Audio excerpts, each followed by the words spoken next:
안녕하세요. 오늘도 사연살롱을 찾아주셔서 감사합니다. 결혼 생활을 본격적으로 시작하기 전 저는 결혼 생활의 어려움의 대부분은 시댁 혹은 시부모님 때문일 거라 생각했어요. 그래서 결혼 전에 상대방 집안 분위기만 잘 살펴봐도 대략적으로 저의 결혼 생활을 그려볼 수 있을 거라고 생각했죠. 모든 어려운 시기가 지난 지금에야 그 생각이 절반은 맞고 절반은 틀렸다는 생각이 드네요. 처음엔 모두가 부러워하던 결혼이었어요. 다정하고 안정적인 성향의 남편과 저를 정말 딸처럼 소중하게 대해주셨던 시부모님, 친동생처럼 저를 잘 따르던 시누이까지. 이렇게 말로 쭉 나으라면 아무도 안 믿을 만큼 정말 동화 속에나 나올 것 같은 결혼 생활이었거든요. 그랬던 결혼 생활이 불과 3년을 채우지 못하고 그 민낯이 드러나게 될 줄 누가 알았겠어요. 사랑했던 만큼 줬던 믿음이 겨우 이런 식으로 돌아올 줄은 정말 꿈에도 상상하지 못했죠. 남편과는 주변 어른들이 추천해 주신 선자리에서 만나게 됐어요. 남편은 금융 쪽 회사를 다니는 사람이었고 저와는 2살 차이가 나는 연상이었어요. 몇 번 만나보니 대화가 잘 통하고 만남이 즐거워서 결혼을 전제로 교제를 시작하게 됐어요. 남편 집안은 동네에서 부동산 중개업을 오래 해온 집안이라 집안에 대한 믿음도 꽤 있었어요. 여보, 우리 엄마가 당신 좀 만나보고 싶다는데? 여보? 어머 정말? 아직 만난 지 얼마 안 됐는데 벌써? 부담스러우면 안 만나도 괜찮아. 그냥 결혼 전제로 만나기로 했다니까. 어떤 사람인지 궁금하신가 봐. 결혼 전에 미리 친해지면 서로 편하지 않냐고 하시는데 그렇긴 하지. 그럼 2분 괜찮으신 날로 말해줘. 시간 비워놓을게. 처음엔 살짝 부담이 됐지만 일리가 있는 말이라 큰맘 먹고 만나 뵙기로 했어요. 남편에게 얼핏 들었던 가족 분위기는 화목하고 친밀한 분위기였고 저희 부모님께서도 늘 결혼할 사람 부모를 잘 봐야 한다고 말씀하셨거든요. 결혼 전제로 만나기로 했으니 기회가 있을 때 만나 뵈어야겠다는 생각이 들었죠. 그렇게 만나게 된 시댁 식구들의 첫인상은 참 좋았어요. 만나기로 했던 식당에 가니 예전에 없었던 남편의 여동생마저 제가 궁금하다며 시간을 비웠더라고요. 와, 안녕하세요. 오빠 여자친구는 처음 만나봐요. 앞으로 친하게 지내요. 내 식구가 한자리에 있는 걸 보니 부모님들도 사이가 좋으셨고 남편과 여동생도 보기 드물게 사이 좋은 남매더라고요. 개인적으로 누나든 여동생이든 이성인 형제와 잘 지내는 남자가 흔치 않아서 참 좋게 보이더라고요. 처음 만나는 자리인데도 여동생이 제 말도 잘 따르고 이야기도 잘 들어줘서 참 가족 분위기가 좋다는 생각이 들었어요. 이런 가정이라면 결혼해서 시댁으로 더더욱 크게 스트레스 받을 일은 없겠다는 생각까지 들었죠. 물론 너무 섣부른 판단은 하지 않으려고 노력했지만 그만큼 첫 만남이 참 즐거웠어요. 첫 만남이 워낙 좋았다 보니 예비 시댁에서 종종 부를 때마다 좋은 마음으로 참석하게 됐어요. 그러다 보니 어머님 아버님과도 금방 편안해졌고 예비 시누이랑은 관심사도 비슷한 부분이 있어 종종 남편을 껴서 셋이서 따로 만날 정도로 친해졌어요. 그래서인지 생각했던 것보다 결혼 이야기가 더 빨리 나오게 됐죠. 나는 이제 언니 아닌 새언니는 꿈도 못 꾸겠어요. 빨리 오빠랑 결혼하세요. 그러게, 나도 얼른 네가 우리 식구가 됐으면 좋겠구나. 우리 식구들은 언제든 널 새 식구로 받아들일 준비가 됐어. 너만 마음 먹어주면 되는데. 그렇게 주변에서 재촉을 하니 괜시리 마음이 또 급해지더군요. 그래도 아직 남편과 연애를 시작한 지 1년밖에 안 되었을 때라 조금은 신중하게 생각해 볼 필요가 있다고 생각해서 그런 말들도 적당히 기분 좋게 웃어 넘겼어요. 하지만 그런 이야기가 오간 지 반년쯤 됐을 무렵 남편에게 프로포즈까지 받게 되었죠. 이 정도면 오래 기다렸다고 생각하는데 당신 생각은 어때? 그쯤 되니 더 이상 결혼을 미루기가 힘들더라고요. 어차피 결혼 전제로 만나기로 했던 거고 식구들과도 잘 지내고 있으니 시기를 좀 더 앞당긴다고 나쁠 건 없겠다 하는 생각도 들었어요. 남편이 열심히 준비한 프로포즈에 낭만적인 분위기에 취해 그 자리에서 바로 청혼을 수락했어요. 주변에서는 제가 남자친구 부모님과 동생과 잘 지낸다는 사실을 알고 있었기에 다들 진심으로 축하해줬죠. 나는 정말 시댁만 생각하면 머리가 지끈거리는데 넌 정말 무슨 복이야? 며느리를 그렇게 귀하게 대해주는 시댁이라니. 우리 어머님은 내가 이 집안 며느리가 아니라 몸종으로 들어온 줄 안다니까? 내 말이. 난 시부모님은 오히려 괜찮은데 시누이들이 어찌나 유난인지 몰라. 사사건건 간섭을 못해서 안달이 났다니까. 진짜 할 수만 있다면 다 연락 끊어버리고 절이라도 들어가고 싶은 심정이야. 그렇다고 남편이랑 안 좋은 것도 아니고 좋은 시댁이라는 거 소설에나 나오는 건 줄 알았는데 진짜 실제로 있긴 하구나. 그런 집에 시집가는 것도 정말 천운이다. 너무 축하해. 친구들 결혼할 때마다 꼭 뭐 하나씩은 마음에 걸리고 걱정스러웠는데 네 결혼은 진심으로 축하해줄 수 있을 것 같아. 축하해. 그렇게 주변 사람들의 진심 어린 축하를 받으며 시작한 결혼을 향한 첫 발걸음은 한없이 가볍고 희망적이기만 했어요. 그땐 저의 새 출발이 남들에게 인정받는 기분이 들어 정말 세상을 다 얻은 것처럼 기뻤죠. 그렇다고 결혼 준비할 때 위험 신호를 아예 못 느꼈냐고 물으신다면 딱히 그런 것도 아니었어요. 돌이켜 생각해보니 시댁에 문제 삼으려면 문제 삼을 만한 점도 있기는 했거든요. 결혼은 현실적인 문제이다 보니 준비를 하면서 드는 비용에 대해서 남편과 구체적으로 의논을 하게 되면서 시댁에 숨겨진 이면에 대해서 조금씩 알게 됐어요. 마냥 행복하게만 보였던 시부모님은 사실 예전에 한번 이혼하셨다가 다시 재결합하신 거였고, 이혼하셨던 사연은 바로 어머님의 주식 중독 때문이었어요. 아버님이 벌어온 돈을 주식으로 다 날리고 이혼을 하셨다가 아이들을 키워야 한다는 명목으로 다시 재결합을 하신 거였죠. 하지만 그 뒤에도 어머님은 종종 주식에 손을 댔고 아버님도 다 아시면서도 어머님을 말리지 못해 거의 포기하다시피 하신 모양이었어요. 그 덕분에 집안에 딱히 재산이라고 남아있는 게 없었고 결혼할 때도 시댁에 기댈 수 있는 건 아예 없었죠. 그래서 결혼은 내가 번 돈으로만 해야 할 것 같아 좀 늦게 말해서 당황했지. 진작에 말을 했어야 했는데 미안해. 괜찮아. 결혼 전에 말해줬으니 된 거지. 당신도 그동안 착실하게 일했으니까 양가 부모님께 손 벌릴 필요 없이 둘만의 힘으로 착실하게 준비해보자. 그런데 진짜 문제는 그 다음이었어요. 그동안 날린 돈에 대한 보상 심리 때문인지 아버님께서도 주식에 빠져 남편에게 투자금이라는 명목으로 돈을 빌려가서는 날리는 바람에 남편에게도 모은 돈이 많지 않은 상황이었더라고요. 하지만 한참 행복한 미래를 약속했던 그 시기에 돈이 없다는 이유만으로 그 약속을 선뜻 깨버리기가 참 어렵더라고요. 오히려 그때는 그런 처지에 놓인 남편이 안쓰러웠고 이런 사소한 이유가 우리의 결혼에 장애물이 될 수는 없다고 생각했어요. 당신한테 참 면목이 없다. 결혼하면 당신이 우선이니까 절대 부모님한테 돈을 빌려드리거나 하는 일은 없을 거야. 이제 두 사람의 생계가 걸렸으니 그러고 싶어도 못 그래. 다른 건 몰라도 이건 평생 약속할게. 그렇게 약속을 단단히 받아낸 후 본격적으로 결혼 준비를 시작했죠. 친정에도 이 사연을 알렸고 친정 부모님께서 처음에는 염려가 많으셨지만 어느 날 저를 가만히 불러서 말씀하시더라고요. 우리 딸 의사를 존중은 하지만 그렇게 없는 상태에서 시작하면 현실적으로 고생을 참 많이 할 거야. 저도 생각보다 여유가 없어서 놀라긴 했지만 그렇다고 그동안 저에게 그렇게 잘해준 사람인데 외면하기가 힘들어요. 시댁 식구들도 다 좋은 사람들이고요. 그래, 그렇게 만난 것도 어떻게 보면 인연이긴 하지. 그래도 부모 마음에 애지중지 키운 딸이 고생하는 꼴은 차마 보기가 힘들구나. 그래서 아빠랑 상의를 해봤는데 말이야.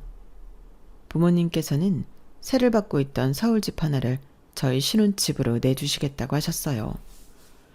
서울 집값은 비싸고 멀리 가자니 출퇴근 때문에 경기도 쪽 투룸을 알아보고 있었던 게 마음에 영 걸리셨던 모양이었죠. 부모님이 두신다고 한 집은 40평대 아파트였어요. 주변 교통편이 잘 되어 있어 남편의 직장과 제 직장 모두 가기 좋은 위치에 있었고, 나중에 아이를 키우기에도 괜찮게 학군도 잘 되어 있는 동네였죠. 부모님의 도움이 없었다면 몇 단계를 거쳐야 얻을 수 있는 집을 시작부터 얻게 된 셈이었죠. 처음엔 거절했지만 딸을 고생시키기 싫다는 부모님의 뜻도 알 것 같아 결국엔 감사한 마음으로 집을 받기로 했어요. 남편에게 알리니 정말 기뻐했죠. 여보, 정말이야? 이거 참, 너무 감사해서 어떡하지?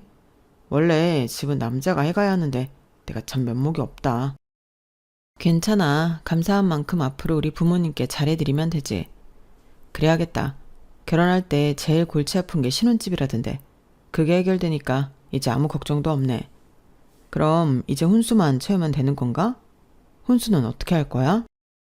기뻐하는 것도 잠시 남편 뉘앙스가 마치 혼수도 제게 떠넘기는 것 같이 느껴져서 고개가 절로 갸우뚱하더군요.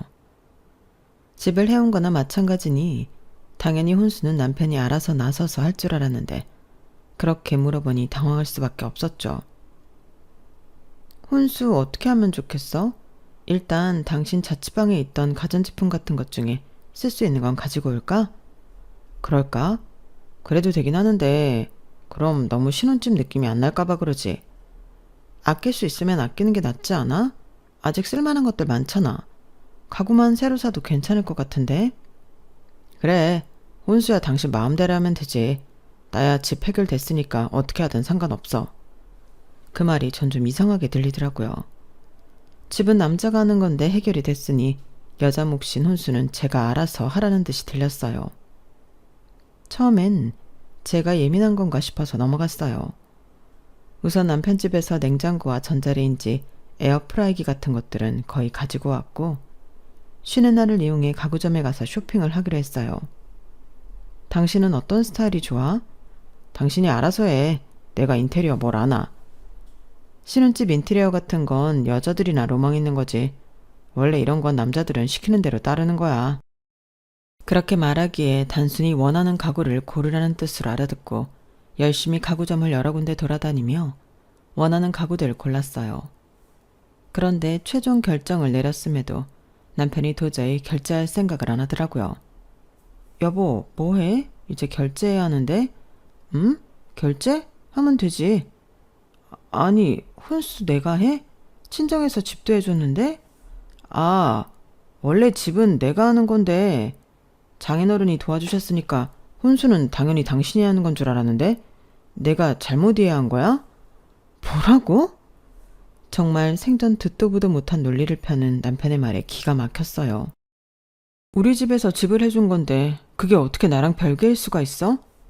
당신은 이제 나랑 가족이잖아. 부모님들이야 우리 잘 살라고 도와주신 거고 그 외 각자 해오기로 한 건 각자 해결해야 하지 않아? 처음엔 일부러 그러는 줄 알았어요. 상식적으로 말이 안 되잖아요. 물론 친정에서 둘 다 잘 살라고 해준 건 맞지만 당연히 딸인 저를 고생시키지 않겠다는 취지에서 집을 해주신 거였으니까요. 그런데 남편은 진심으로 이해가 안 된다는 눈빛이더라고요. 여보, 각자 해오기로 한 것도 한 건데 이제 우리가 가족이라고 해서 나랑 친정을 별개로 생각하면 안 되지. 우리 집에서 해준 게 내가 해온 거나 다름없잖아. 무슨 계산법이 그래? 아니지, 당신이 아니라 당신 부모님이 해주신 거잖아. 우리가 각자 결혼 준비할 때 쓰기로 한 비용이 있는데 부모님이 해주셨다고 얼렁뚱땅 한 푼도 안 쓰려고 하는 건 좀 그렇지 않아? 부모님이 해주신 건 예외로 해야지. 내가 혼수로 돈을 아예 안 쓰겠다고 하는 것도 아니고 나 자취할 때 샀던 전자제품 쓸만한 건 싹 다 들고 가잖아. 나머지는 당신이 하는 게 맞지. 그 자리에서 너무 뻔뻔하게 요구를 하니 더 싸울 정신도 없고 그렇다고 몇 날 며칠 돌아다니며 겨우 골라 나온 가구 리스트를 눈앞에 두고 집으로 돌아가기도 싫더라고요. 일단은 제 카드로 긁고 나중에 제대로 이야기를 해야겠다 싶었죠.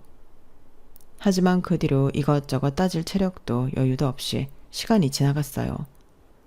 그러다 한 번은 결혼 직전 저와 가장 친한 친구를 남편에게 소개시켜주는 날이었어요. 친구는 제 속사정을 다 알고 있어서 이 일에 대해 한번 은근슬쩍 자기가 대신 이야기해주겠다고 하더군요. 네가 혼수까지 했다고? 와, 오빠는 진짜 좋으셨겠다. 와이프 될 사람이 집 데우고 혼수 데우고. 오빠는 그럼 그냥 몸만 오면 되겠네요? 무슨 소리예요, 몸만 오다니. 나 자취할 때 쓰던 비싼 전자제품은 전부 다 가지고 왔는데. 에이, 그래도 쓰던 거 가져오는 거랑 새로 사는 건 좀 다른 문제 아니에요? 보통 한쪽이 집 해오면 한쪽이 혼수는 해오던데. 그렇게 생각하면 곤란하죠. 전자제품이 얼마나 비싼데. 그리고 이런 건 친구분이 관여할 문제는 아닌 것 같은데요. 우리 둘이 다 이야기가 끝난 문제인데. 무슨 소리야. 이야기가 끝난 건 아니지. 그땐 내가 어쩔 수 없이 결제했지만 나도 혼수는 당신이 하는 게 맞다고 생각해. 이런 얘기하려고 만났어? 우리 친구한테 청첩장 주려고 만난 거 아닌가? 불편하게 이러지 말고 이런 얘기는 둘이 있을 때 하지. 친구가 나서줬지만 말은 통하지 않았고 결국 그날 약속이 끝난 후 친구가 제게 사과까지 하게 됐어요. 미안하다. 내가 괜히 나선다고 해서 분위기만 망친 것 같네. 남편분이 엄청 완고하시네. 둘이 잘 이야기해보는 게 낫겠다. 하지만 친구가 있는 자리에서까지 그렇게 강하게 나오는 걸 보니 도저히 더 이야기 꺼낼 마음이 안 들더라고요. 그래, 어차피 같이 살고 같이 쓸 건데 그냥 이쯤에서 좋게 넘어가자 싶은 생각마저 들었죠. 평소 연애할 때 남편이 그렇게 구두쇠처럼 구는 것도 아니었기 때문에 이 정도는 남편의 독특한 경제관념 정도로 생각하고 말자 싶었어요. 그거 하나 딱 눈 감기로 마음먹으니 결혼 준비하는 내내 딱히 남편과 갈등이 생기는 일은 없었어요. 남편은 여전히 제게 충실했고 긁어부스럼될 일 같은 건 아예 처음부터 만들지 않았죠. 이렇게 장점이 많은 사람인데 그 혼수 문제 하나 때문에 이 사람과 헤어져야 하나 잠깐 고민했던 걸 생각하니 아찔하게까지 하더라고요. 그렇게 결혼까지 무사히 골인했고 남편은 결혼 후에도 친정에 잘하고 성실한 안정적인 남편이 됐어요. 우리 부부의 혼수 사건에 대해 대충 아는 친구들도 처음엔 고개를 갸우뚱했지만 남편이 워낙 잘하니 언제 그랬냐는 듯 다 잊어버린 것 같았죠. 시댁 식구들 따로 반전이랄 것도 없이 제게 잘해줬어요. 하지만 이상하게도 남편은 혼수라는 단어만 나오면 꼭 제 기분을 상하게 하더라고요. 신혼집 이사를 마치고 깨끗하게 정리한 후 시댁 식구들을 초대했을 때였어요. 나름대로 인테리어에 관심이 많아서 집을 열심히 꾸며뒀는데 시누이와 시어머니가 바로 알아봐 주더라고요. 새언니 정말 살림꾼이시다. 집도 너무 예쁘고 주방도 너무 깨끗해요. 그러게 이 주방만 봐도 살림을 얼마나 잘하는지 딱 알 수 있거든. 봐봐. 이 냉장고도 크기가 작은데도 안에가 아주 야무지게 깔끔하게 정돈되어 있잖니. 근데 둘이 집 합치는 김에 냉장고 정도는 새로 사지 그랬니? 요즘 신혼부부들도 냉장고는 어느 정도 크기 있는 좋은 걸로 쓰던데. 그래? 너무 작나? 나도 좀 신경 쓰이긴 했는데 그래도 혼수하는 사람이 별말 없으니 어떡해. 내가 쓰던 거 써야지 별 수 있나? 그래? 그럼 상의를 해보지. 그래도 가구랑 이런 건 다 이 사람이 했으니 더 해오라고 하긴 좀 그렇지. 나보다 월급도 적은데. 냉장고는 어차피 나도 자취한 지 얼마 안 되고 결혼한 거라 거의 새 거예요. 어차피 둘 다 일하느라 집에서 밥 자주 해먹지도 못하는데 쓸 만큼 쓰다 나중에 바꿔도 돼. 그 대화를 듣는데 어이가 없더라고요. 다른 건 몰라도 냉장고만큼은 남편이 먼저 거의 새 거라 버리기 아까우니 가지고 가겠다 라고 말했던 것 중 하나였거든요. 약간 억울한 마음이 들어 시댁 식구들이 떠난 뒤 따지니 남편은 피곤하다는 듯 반응하더군요. 그랬나? 옛날 일이라 그런지 기억이 잘 안 나네. 어쨌건 내가 가져온 건 맞잖아. 뭘 그런 것까지 일일이 따지고 그래? 내가 혼수를 안 해와서 그렇다는 뉘앙스로 말하니까 그렇지. 내가 집까지 해오고도 당신 식구들한테 이런 소리 들어야겠어? 아우, 그놈의 집. 그래, 좋은 집 얻어서 잘 살고 있는 건 맞는데 당신 능력으로 해온 집도 아닌데 그만 좀 말해. 우리 그냥 각각 능력으로 해온 거에 대해서만 이야기하자고. 그렇게 따질 거면 내가 당신보다 월급도 훨씬 많은데 용돈은 똑같이 쓰고 있잖아. 그럼 난 억울해서 어떡해. 앞으로 당신은 평생 당신보다 잘 버는 내 덕분에 더 여유롭게 살 텐데 이것도 다 따져봐? 남편이 그렇게 화를 내는 모습은 연애기간 전부 합쳐서 처음 봤어요. 정확한 이유는 모르겠지만 친정에서 집을 해준 것이 컴플렉스라도 되는지 꼭 집과 혼수 얘기만 나오면 과민 반응이다 싶을 정도로 예민하게 굴더라고요. 시댁 식구들 앞에서 은근슬쩍 혼수를 안 해온 내 잘못이라는 식으로 말한 것도 화가 났지만 남편이 저렇게 나오니 전투 의지마저 꺾이더라고요. 남편이 화난 부분에 대해서도 진지하게 이야기하고 제 입장에 대해서도 정확히 이야기해두고 싶었지만 남편이 하도 감정적으로 나오니 더 이상 대화는 어렵겠다는 생각이 들더군요. 그래 알겠어. 당신도 이 부분에 대해 예민하고 나도 오늘 일은 기분이 좋지 않았으니까 앞으로 서로 집이나 혼수에 대한 이야기는 일절 터치하지 말자. 새벽이 되어서야 제가 먼저 그런 결론을 냈고 남편이 동의하면서야 싸움이 종결이 됐어요. 그 다음부터는 정말 서로 조심스러워지더라고요. 같이 즐겨보던 연예인 부부가 나오는 TV 프로그램에서도 신혼집이나 혼수라는 단어만 들어도 움찔할 정도였죠. 그래도 그렇게 서로 신경 쓰고 조심하다 보니 언제 그랬냐는 듯 다시 사이가 좋아지기 시작했어요. 사람마다 단점이 없을 수는 없으니 이것 또한 제가 끌어안고 살 단점이라고 생각하면 이 정도는 끌어안고 살 수 있을 거라는 생각이 들더라고요. 하지만 시간이 흐르니 나중에야 알겠더라고요. 서로의 관계를 위해 늘 조심하고 눈치를 봐왔던 건 저 혼자뿐이었다는 걸요. 도대체 뭐가 그렇게 한이 맺힌 건지 남편은 혼수 관련 이야기만 나오면 아주 기세 등등해져서 본인이 인심을 썼다는 식으로 나왔어요. 한 번은 명절이라 시댁에 갔는데 한참 시누이가 결혼 준비 중이라 이런저런 고민 상담을 하더라고요. 설마 혼수 얘기가 나올까 조마조마했는데 결국은 거기까지 이야기가 나왔죠. 에어드레서를 하나 갖고 싶은데 그것까지 혼수로 하자니 너무 빠듯해서 이런 건 좀 아껴야겠죠? 필수품은 아니니까 결혼하고 좀 여유 있을 때 하는 것도 괜찮을 것 같은데요. 그럼 우리가 해줄까? 결혼 선물로. 어? 정말? 오빠가 그 정도는 해줄 수 있지. 그럼 나 너무 고맙지. 새언니도 괜찮은 거죠? 네? 아, 네. 갑자기 그 자리에서 당사자에게 선물해주겠다는데 대놓고 반대할 수 있는 사람이 몇이나 될까요? 그달에는 친정 부모님 생신도 있어서 돈이 많이 나가는 날이었는데 한마디 상의도 없이 남편이 그렇게 말해버리니 벙찌더라고요. 그런데 더 어이가 없었던 건 집에 돌아오는 길에 나눈 대화였어요. 여보, 근데 이번 달은 좀 힘들지 않겠어? 왜 무리해서 해준다고 했어? 어차피 축의도 많이 하기로 했으면서. 아 맞다. 에어드레서는 당신이 좀 해줄래? 어차피 당신 나랑 결혼할 때 아낀 돈 많잖아. 그 돈으로 내 동생 혼수 하나 정도는 해결해 줄 수 있지? 당신을 그렇게나 좋아하고 따르는데. 그 말을 들으니 정말 어이가 없어서 결국 대판 싸우고 말았어요.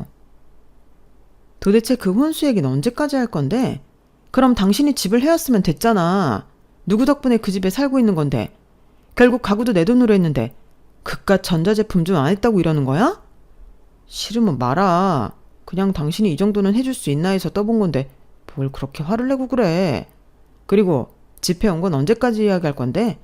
지겹지도 않아? 남편이 그렇게까지 말하니 이젠 헷갈리기 시작하더라고요. 남편도 평소에는 그렇게 계산법이 이상한 사람이 아니라고 생각했기 때문에 혹시 제가 뭔가 착각하고 있거나 부부 사이에서의 계산법은 좀 다르게 해야 되는 건가 그런 생각까지 들기 시작했죠. 대화도 잘 통하고 평소엔 잘하는 남편이 무슨 자격지심이라도 있는 것처럼 집 문제나 혼수 문제만 나오면 예민하게 구니 저도 점점 속에 화가 쌓여만 갔어요. 그 얘기가 서로 안 나올 때는 마냥 사이가 좋다가도 한 번씩 그런 이야기를 안 하려고 해도 나올 때가 있더라고요. 한동안 덮어두고 살다가 제 여동생이 결혼을 준비하면서 본격적으로 갈등이 깊어졌어요. 언니, 이번 주말에 혹시 시간 되면 나랑 가전 좀 같이 보러 다녀줄 수 있어? 언니도 알겠지만 남편 될 사람이 지금은 지방에 있어서 같이 봐줄 사람이 필요해서. 당연히 가줄 수 있지. 그럼 주말에 봐. 장거리 연애 중이었던 동생이 도움을 요청하더라고요. 남편에게 이야기하니 남편이 선뜻 같이 가주겠다고 했어요. 처음엔 듬직하게 따라 나서서 운전도 해주고 짐도 들어주는 남편이 참 고마웠어요. 그런데 얼추 중요한 가전들을 다 고른 후 식사하는 자리에서 남편이 무심코 내뱉은 말이 결국 제 심기를 건드리고 말았죠. 처제는 어쩜 이렇게 알뜰하고 꼼꼼할까? 남편 없이도 혼자 이렇게 혼수도 잘 챙기고 같이 자란 자매여도 성향이 다르기는 하네. 그 말을 하는데 제 표정이 고울 리가 없죠. 급격하게 싸늘해지는 표정을 보더니 남편도 눈치를 챘는지 입을 꾹 다물더군요. 동생도 좀 이상하게 생각했는지 남편이 화장실에 간 사이 넌지시 제게 말을 하더라고요. 언니, 근데 형부 아까 그 얘기 뭐야? 언니는 마치 혼수를 안 했다는 식으로. 중요한 가구도 다 언니 돈으로 사지 않았어? 거기다 우리 집에서 신혼집까지 해줬잖아. 그러게. 이쪽으로는 아무리 이야기를 해도 결론이 안 나. 부모님이 해주신 집을 나한테 해준 게 아니라 둘이 같이 잘 살라고 해준 집이라고 생각하는 것 같아. 혼수는 원래 내가 해가기로 한 거라 내가 해야 한다고 생각하는 것 같더라고. 뭐? 그런 계산법이 다 있어. 형부 사는 그렇게 안 봤는데 진짜 이상하다. 집까지 해오고 이런 소리 들어야 해? 괜찮아. 원래 저 사람이 좀 그래. 동생이 어이가 없었는지 저에게 이입하며 화가 난 듯 했지만 그때는 달래주는 수밖에 없었어요. 하지만 동생에게 하는 말과 달리 제 마음은 괜찮지 않더군요. 그래서 집에 돌아가는 길에 남편한테 이야기했죠. 우리 서로 그 얘기에 민감한 거 알잖아. 좀 남들 앞에서는 꺼내지 마. 당신 입장에선 당신 생각이 논리적이겠지만 남들한텐 아닐 수도 있다는 것 좀 생각해봐. 또 그 얘기야? 내가 무슨 말을 얼마나 했다고 그래. 나도 당신이 홍수 얘기 꺼내면 집해왔다고 요새 떠는 거 지겨워. 당신부터 그 말 좀 안 하면 생각해 볼게. 좋게 이야기했다고 생각했는데도 남편은 참 이해가 안 될 정도로 공격적으로 나오더군요. 똑같은 주제로 싸움이 반복되니 더 이상 말하기도 싫다는 생각이 들었어요. 그래서인지 그날은 저절로 제 입이 꾹 닫히더라고요. 하지만 제 마음속에는 상처가 깊게 남았죠. 그래도 갈등을 마냥 덮어만 두는 것보단 솔직하게 말하고 부딪히는 게 좋다고 생각해서 나름대로 열심히 싸워왔다고 생각했는데 한참 부족했던 모양이었어요. 결국엔 일이 터지더군요. 언니, 축의대를 맡길 사람이 딱히 없어서 그런데 혹시 형부한테 부탁해도 괜찮을까? 당연하지. 남편한테 이야기해볼게. 보통 축의대는 남자 사촌들이 해준다고 하던데 저희 집안은 엄마가 외동이셔서 외가 쪽엔 친척이 아예 없었고 친가 쪽은 전부 여자 사촌이고 삼촌들은 건강이 좋지 않아 부탁할 사람이 마땅치 않더라고요. 남편에게 부탁하니 흔쾌히 하겠다고 해서 안심을 하고 있었어요. 부동산 중개업을 하고 있는 터라 큰돈이 오가는 일을 맡기기에 믿음도 갔죠. 축의대에 있느라 결혼식을 제대로 보지 못했지만 결혼식이 끝나갈 쯤 천천히 자리를 정하고 가족끼리 사진을 찍기로 약속을 해뒀어요. 그런데 가족 사진을 찍는 시간에 남편이 보이지 않더라고요. 당황해서 남편을 찾아다녔지만 연락도 되지 않고 도저히 찾을 수가 없어 결국 남편 없는 가족 사진을 찍어야 했어요. 도대체 이 서방은 어디 갔니?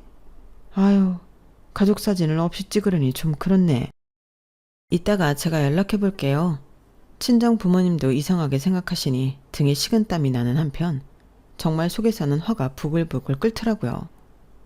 가족 사진을 다 찍고 식사를 하러 가기 직전 연달아서 전화를 해대니 결국 마지 못해서였는지 남편이 전화를 받긴 받더군요. 야, 대체 어디야? 지금 당신 말도 없이 없어져서 당신 빼고 가족 사진 찍었잖아. 내 동생 결혼식인데 꼭 이렇게 신경 쓰이게 했어야 돼? 지금 우리 엄마 아빠도 당신 어디 갔냐고 찾으셔. 정산도 해야 되는데 축의금은 어쩌고 어딜 간 거야? 당신도 날 찾는 게 아니라 축의금 찾는 거지? 뭐라고? 참나, 축의도 축이지만 난 지금 당신이 말도 없이 중요한 순간에 사라져서 화가 난 거야. 아직도 그렇게 상황 파악이 안 돼? 난 안 돌아갈 거야. 당신이 돈돈거리면서 하나하나 따지는 거에 나도 지쳤어. 난 우리가 가족이라 생각했는데 당신은 우릴 별개로 생각하는 경향이 있어. 당신만 나한테 불만 있는 거 아니야. 나도 당신한테 불만 많았어. 그래서 나도 이제 그렇게 생각하려고. 여동생 축의금 내가 정산해서 혼수한 만큼은 내가 가져간다. 내 혼수 대신 받는 거라고 생각해. 뭐라고? 당신 지금 그거 도둑질인 거 알긴 해? 나 친정 식구들 얼굴 어떻게 보라고 그딴 짓을 해? 당신이 제정신이야? 당장 그 돈 갖고 안 돌아와? 가면 당신이 이 돈을 순순히 주겠어? 마지막까지 저에 대한 배려심은 조금도 없이 돈돈거리는 남편에게 순식간에 마음이 차갑게 식더군요. 직전까지 화가 나서 뜨겁게 팔팔 끓던 마음이 그 말 한마디에 찬물을 끼얹은 듯 싸늘해지더라고요. 늘 이 얘기만 안 나오면 남편이랑은 참 괜찮은데 같은 생각으로 스스로 합리화했던 나날들이 머릿속을 스치고 지나가면서 이제는 진짜 끝내야 할 때라는 생각이 들었어요. 선을 넘어도 한참 넘은 행동에 그동안 좋았던 날들까지 싹 잊혀지더라고요. 그래, 그럼 그 돈 그대로 가져가고 나랑은 이혼해. 도대체 사람이 얼마나 추악하면 그 돈을 가지고 뛸 생각을 하니? 너 같은 인간 본성 이제라도 똑똑히 알게 되어 다행이다. 우리 싸움에 내 동생을 왜 끼어들게 하니? 이건 단순히 부부싸움 문제가 아니라 네가 한 게 명백한 횡령이자 범죄라는 거야. 마음이 식으니 바로 남편과의 통화는 녹음하게 되더라고요. 남편은 제 말에 발끈했는지 뭐라고 반박을 했지만 결국 녹음 내용에 본인이 동생 축의금을 가져간 것과 그걸 말도 안 되는 이유로 합리화했다는 사실이 그대로 녹음되었어요. 남편에게 이혼 이야기를 했지만 남편은 쉽사리 이혼해주지 않으려고 했어요. 여동생 부부는 남편에게 민사소송을 걸었고 저는 이혼소송을 걸었죠. 내가 저런 사람을 믿고 평생을 살려고 했더니 괜히 너희 부부한테도 민폐를 저질러서 미안하다. 우리도 우리지만 언니도 얼마나 충격이었겠어. 소송 걸어놨으니 괜찮을 거야. 변호사 말론 충분히 돌려받을 수 있대. 우린 언니가 더 걱정이야. 맞아요. 참 인간 같지도 않은 사람이네요. 어떻게 처제 축의금을 가져갈 생각을 하는 건지. 동생 부부는 절 따뜻하게 위로해줬지만 사실 속이 아니었을 거예요. 그나마 다행인 건 남편은 민사소송까진 버티고 싶지 않았는지 합의 끝에 축의금을 그대로 반환했어요. 혹시 몰라 하객들에게 받은 금액과 대조해보니 다행히 금액이 얼추 맞더라고요. 하지만 축의금을 돌려줬다고 제 마음까지 돌아오는 건 아니었죠. 그냥 좀 살자. 나도 그게 얼마나 스트레스였으면 그런 짓까지 했겠어. 그래, 내가 그때 눈이 돌았어. 미안해. 그래도 우리 그동안 좋았잖아. 겨우 이런 에피소드 하나로 정말 이혼할 거야? 나도 그동안 우리가 그것만 빼면 다 좋다고 생각했어. 근데 당신이 적당히 했어야지. 넘지 말아야 할 선을 넘고 어떻게 뻔뻔하게 다시 합칠 생각을 해? 내가 당신이랑 다시 같이 사는 일은 없을 테니까 꿈 깨. 이혼 소송은 그대로 진행했고 결국 전 남편과 갈라섰어요.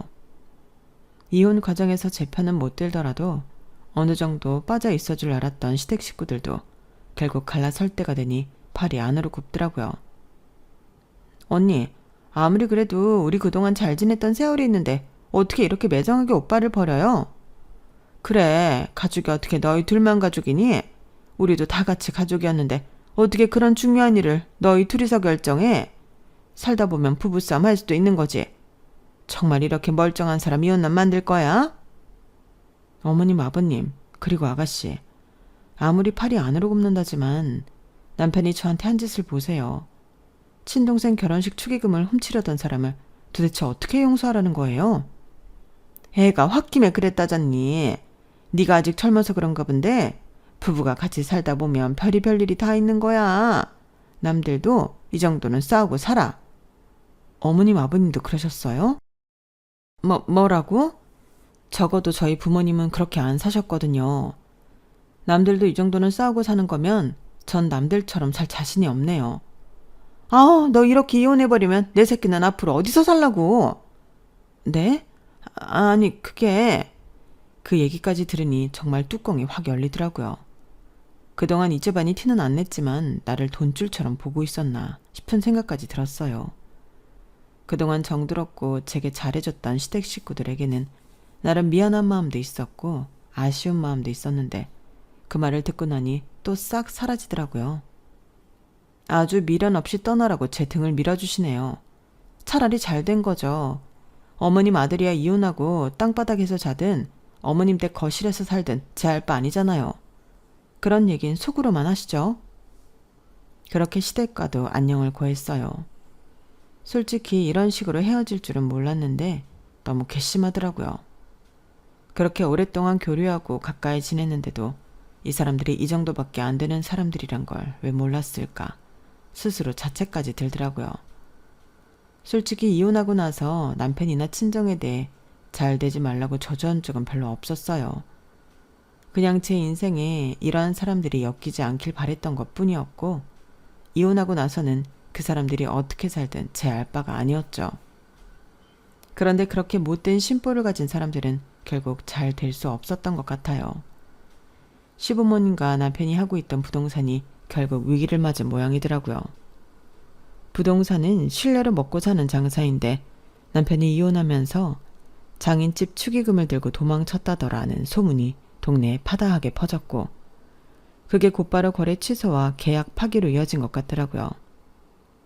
저런 기본적인 신뢰도 없는 집안에 수억짜리 전세, 매매를 어떻게 맡기냐 라며 줄줄이 계약에 끊겼다고 하네요. 그렇게 동네에서 오랫동안 믿음이 가는 좋은 이미지로 영업해왔던 부동산은 몇 년 못 버티고 망해버렸어요. 이혼하고 처음 몇 년은 저도 조금은 남편과 더 잘해볼 수 있었을까 같은 생각을 했지만 결국 뿌린 대로 거두는 걸 보며 마지막 남은 그 미련마저 아주 깔끔하게 접히더군요. 그동안 체면을 중시하던 시부모님은 분노와 당황 속에 저를 찾아와 소문을 바로잡아달라고 말씀까지 하셨지만 제 대답은 단호할 수밖에 없었어요. 바로잡을 소문이 없던데요. 너무 있는 그대로 퍼져서요. 뭔가 오해가 있다고 생각하시는 모양인데 남편이랑 통화했던 내용이라도 들려드려요. 시부모님께 여동생의 결혼식 날 남편과 나눴던 통화 녹음 내용을 보내자 시부모님은 그 뒤로 더 이상 절 괴롭히지 않았어요. 내가 왜 이런 일을 겪어야 하나 원망스러울 때도 많았지만 한 가지만큼은 확실하게 배운 것 같아요. 사람이 지켜야 할 건 체면도 정확한 돈계산도 아닌 서로를 존중하고 신뢰하는 마음이라는 걸요.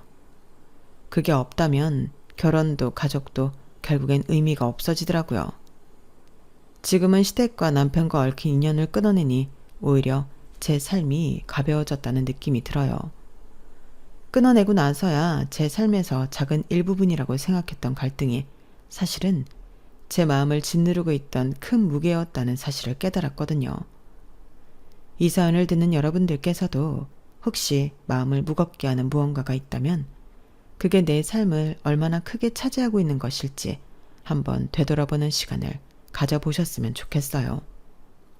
작다고 생각하고 외면해오던 갈등이 사실은 여러분의 삶 전반을 크게 괴롭히고 있는 문제가 될 수도 있으니까요. 그럼 항상 행복하시고 또 건강하세요. 여러분, 사연 댓글에 응원과 현명한 조언 부탁드려요. 좋아요와 구독은 저에게 큰 힘이 됩니다. 오늘도 좋은 일 가득하세요.